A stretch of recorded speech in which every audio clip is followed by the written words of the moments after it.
Hello, and welcome to our tarot reading for the week of April 30th through the 6th of May 2023. It's a bit of a rainy day here today, and it's taken me a little while to work through some things as I've had a busy week this week. But let's jump in and look at what our cards say for the influences that are in play in the next week. We've had quite a bit going on here. There's definitely been a kind of clearing process going on. Between what we know is going on astrologically. We're between two eclipses right now. We have Mercury retrograde. It's a rather unsettled month, and I think the readings have reflected this. There's a bit of an up and down in terms of, we move ahead with something, or we decide to take a risk, and then we kind of pull back a little bit. So let's just kind of see where this energy is at. It's a bit of a roller coaster right now, and for at least for some people. But let's see what we're looking at. So the decks we have today, I have the Gummy Bear Tarot, very whimsical one that I've had around for a while, but don't necessarily use all that often. I have the Enchanted Lenormand. I have the Celtic Tree Oracle, the Ontarian Oracle, Norse Runes, Dark Goddess Oracle, Wisdom of the Tao, Essential Oil Oracle. This is the Gateway Oracle, and this is Moonology. So these are our cards that we're working with for today. So tarot right away, we've got the Sun, the Nine of Swords, and we have Strength. So this is really about, you've got two very strong fire energies on either side. You've got the Sun, and then you've got the Leo energy of Strength. But what this kind of says to me is that the Sun is a very positive card. It always brings a lot of clarity to a situation, and bodes well for new ventures and for new beginnings. The Nine of Swords, we have this kind of sense of mental cruelty or mental torment. And this is usually, the Nine of Swords energy is about the kind of victimization that we often do to ourselves, where we we have a situation, maybe we're beginning a new opportunity and have lots of dreams and possibilities, but then what comes flooding in is all of the things that will probably go wrong, right? Like that that usually never do. But when we have expectations of something, with them we also tend to have our doubts, we fear what's unexpected. And, but the unexpected doesn't always end up having to be a negative thing. And Strength here is there's an indication here that we need to have courage. Whenever we're beginning on some kind of a new path in life, whether it's a new job, a new relationship, a move, some other shift in circumstances, there's always going to be, there's always going to be some turmoil. Okay. So, you have to understand that this is part of the process. Allow that you feel that kind of turmoil, but also be aware that at some point, this may be a bit of taking the rough with the smooth right now, but there's a reason to hang in there. Things are, look like they're going to be better in a lot of ways. At some point, the Sun promises that at some point, like a funny metaphor for it raining today, that the sun does come out at some point, and the sky's clear, and then the path becomes clear. So for right now, the things that you're still in doubt about, it's telling you to have courage and not to try to, it doesn't mean you need to fight circumstances, but, you want to go with the flow, but you want to, really what's probably more courageous is trust. Having to have trust in the process, trust in what's going on, even though you may not have all the information yet, and it can be causing this mental anguish. Now, interestingly, right here, we have this interesting dynamic of, we have the Way card, the Lao Tzu card, with the Wisdom of the Tao, and then we also have the Vortex card. And these are very, very similar. The Vortex card is number 10 in the Ontarian Oracle, and, it's actually quite like the number 10 card in the Tarot, which is the Wheel of Fortune. So Vortex is about the cycle of things. There's ups and downs.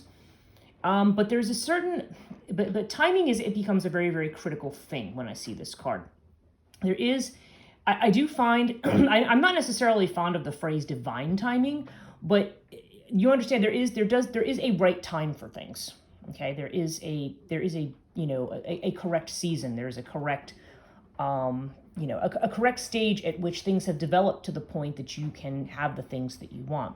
So you may be experiencing the ups and downs of this kind of, waiting for the timing to be right of something that you know is on the horizon. Okay, when something new is starting and you're not quite there yet, the Vortex card seems to indicate that you are, there could be some ups and downs here. And that's literally exactly what this card means as well. I mean, the way card usually indicates an upswing in luck, but it can say an upswing in luck can be also followed by a downswing in luck. Things tend to cycle. We climb the mountain and then we descend. There's ups and downs. And the way both of these cards suggest is there's that the courage that we're looking at here is really more about being able to go with the flow and trusting that you're going to end up where you need to be. And that if you are in a point where you are facing obstacles or difficulties or some kind of mental anguish, this is just part of what you're going through. Okay, this is just part of what it's going to take to get you to where you need to go. Because, not everything, even when the path is clear, it doesn't always mean that everything is going well all the time. Now, what are some of our ways that we, what are some of the things that we need to do in a time when perhaps we feel blocked or feel like we're waiting for the way to open up again, or while we're, while we're sitting in that waiting room, so to speak? Well, there's several things that the cards mention. We have the Pythia card from the Dark Goddess Oracle. And the Pythia, it's about knowledge, okay? So this is literally about educating yourself. What you don't have information about, find out, learn more, get more information. I mean, at some level, the Pythia can have to do with engaging in a subject of study, okay? But, it's not, but it doesn't literally have to mean going back and schooling yourself. It can just literally mean schooling yourself and getting the information that you need about the things that perhaps are causing this kind of doubt. Gathering information is a good idea. Knowledge is power here, okay? We've also got over here the Renewing Your Life card. So this is literally about getting rid of clutter, okay? We are working on, it's, again, there's the old expression, if the fishermen can't go to sea, they repair nets. If you feel like you're blocked, like the way forward, there's still some patience required, then, the thing you want to focus on is, okay, what still needs to be cleared out? If we're moving into, metaphorically speaking, or maybe even literally speaking, if you're moving into a new place, then, obviously this is the time when you decide what you're going to keep and what you're going to throw out. So, so whatever clutter is being represented by this, whatever is coming up for you, whatever habit of thinking that is making you, doubt the path or worry about the path, it may be time to examine that and to try to get rid of it.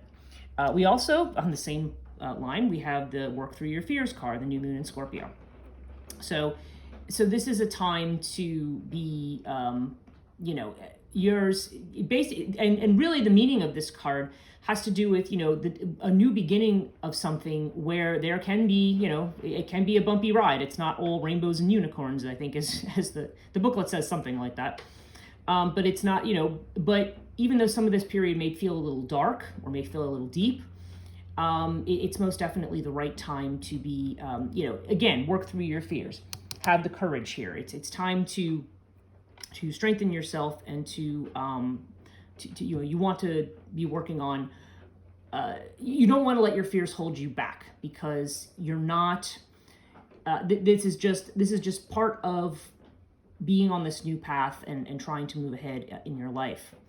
Now on this kind of a theme, now in the Lenormand we have the Mountain card, we have the House, and we have Lily.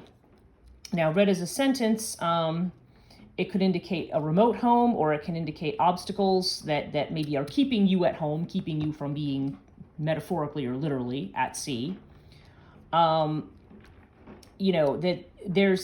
You have this Lily card, so it could mean obstacles that lift themselves in wintertime. It can have to do with hibernation in general. There's a lot of feeling of remoteness to this. Like in combined, I almost feel like this has the energy of the Hermit card, like wanting to, because this has to do with kind of a wise older person. The Lily card is about that. Somebody who's mature and has experience. So, for this kind of a thing, I feel like, this is a time to rely on the experience you have. Maybe you do need to take a step back and reflect before if you feel blocked. Again, there's this idea of take stock, rely on your experience, rely on the things that you have learned. Okay. This sometimes, for some of you, this may even be a person who may come in, and an older or a more experienced person who might come in and help you establish the kind of security that house represents. Because right now you may feel blocked, but typically with Mountain, the obstacles are on this side. Okay, so this is more in the past. The card that's on the other side of it suggests that the way forward may have to do with establishing this kind of security and the kind of protection that comes from wisdom, experience, and the knowledge that we have. Okay. If I count the pips here, we've got 13 and we've got 12, that's 25. 25 and 8 is 33. That's the key card. Okay, so that's, that does have to do with this idea of what is essential, of gaining the information or the access that you need to move forward. There may be somebody here who's able to help you with that. Okay, let's look at our essential oil. I'm sorry, not the essential oil, the Celtic Tree Oracle. Essential oils up here. Okay, so we've got the Furs card and we've got Vine. Now, Furs is about gathering, okay? So this is about, you're at a point where you're gathering together. It's like you're on the path, and all the little pieces of the puzzle that you need, to put together, or if you want to go back to the key theme, the idea that there's a key that needs to be put in the lock or to unlock certain doors, you're in the process of gathering. So this may also be why we see these things about going with the flow, or releasing clutter, or working through something, because we are we still probably don't have all the pieces that we need. We're still in the process of collecting them. And with the Vine has a lot to do with prophecy and with intuition. I mean, it's definitely connected to the phrase in vino veritas, in wine there is truth. It's very Bacchic, or very Dionysian. And it has to do with the 10th month of the Celtic year, which is August. So for some people, this could be a message that you are gathering things up that will culminate in August. It could mean, but typically this is about relying on your intuition, going with the flow over here, because you may not have all this information yet. You're still gathering. And of course, like I said, this is also about gathering intelligence or gathering information. So don't discount the role of your intuition in that process. Okay, so let's look at our Norse rune. We have Hagalaz, okay? And Hagalaz is the rune of disruption. It's a bit like the Tower in the tarot deck. And when this rune appears, it's telling you that you may be experiencing disruptions. The foundations of what you knew before, or something that you've always taken for granted, may be challenged. And but it operates through disruption. So the more deeply unaware you are, the stronger this influence is. And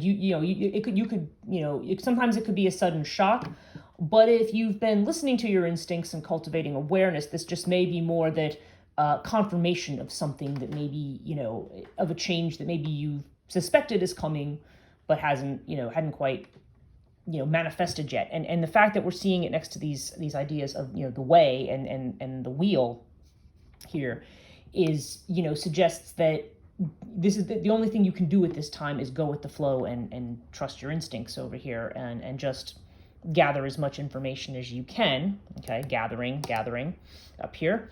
So Hagalaz is about trying to weather that disruption. Okay. And, but the disruption, it may create a lot of fear here, but there's nothing to really be afraid of. Whenever we see these disruptions, we think, oh no, my life's going to be in crisis, and, my life is ruined. Your life isn't ruined. The only thing that's being ruined is anything that's false. Okay. It always tears down false structures and illuminates what it is, what the truth is, and how you need to move forward in that truth. Okay, so the last card that we have here is from the Essential Oil Oracle, and this card is tension. So the key word here is release. The trigger statement is I have nothing left. Okay, yeah, I've got this Hagalaz energy. I've got nothing left. And the true statement is I nurture myself. It says, dear one, it's time to settle. Create a sacred space where you can be in that place of rest. Healing will unfold. Okay, and that may also give us a little bit of a key to the house card here, like the remoteness, like this kind of remote house where we, are healed by our wisdom and experience. So there's the overall tone of this reading this week is that there are going to be ups and downs, and there could be some shakeups for some people. Again, depending on how aware and how much you've been invested in the process of change so far. If there's things you have been very strongly resisting and afraid of, and this could be it could be a little bit more of a, instead of the little tap on the shoulder, it may be more of a firm shake. So continue to clear out the clutter. You want to establish, center yourself, really. Kind of center and allow yourself a time of rest. Mercury retrograde is definitely not a time to be charging ahead with things. We need to step back and take some time for ourselves. This is about gathering, there's this idea of learning something, gathering information, and remembering to focus on our instinct. And again, for some of you, I feel like the August thing is important here. Something may be happening in August. So just keep that in mind. May not apply to everybody who's watching this, but I don't know. I feel something keeps telling me to say it, so I'm saying it. Okay, so that's our reading for this week. I hope, you all, hang in there, hang tight, and have an enjoyable week, and I'll catch you next time.